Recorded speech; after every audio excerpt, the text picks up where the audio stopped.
Fourth one, what according to the poet is the contribution of seers and prophets?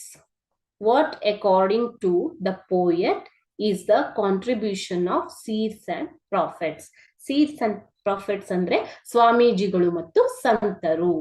ಸಂತರು ಮತ್ತು profits ಅಂದ್ರೆ ಗುರುಗಳು ಅಂತ ಕರೆಯೋಣ. ಓಕೆ, ಸೊ ಸಂತರು ಮತ್ತು ಗುರುಗಳ ಒಂದು ಕಾಂಟ್ರಿಬ್ಯೂಷನ್ ಏನಿದೆ ನಮ್ಮ ಭಾರತಕ್ಕೆ ಅಂತ ಕೇಳಿದ್ದಾರೆ. ಸೊ ಅವರ ಸೇವೆ ಕಾಂಟ್ರಿಬ್ಯೂಷನ್ ಏನಿದೆ?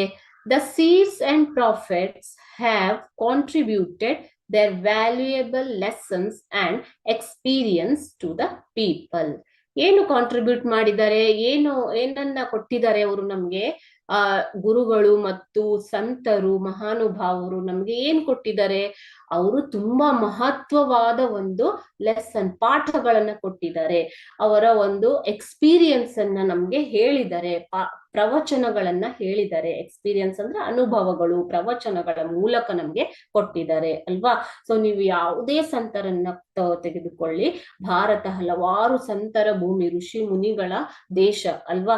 ಆ ಋಷಿ ಮುನಿಗಳು, ಸಂತರು ಮತ್ತು ಗುರುಗಳು ನಮ್ಗೆ ಏನ್ ಕೊಟ್ಟಿದ್ದಾರೆ?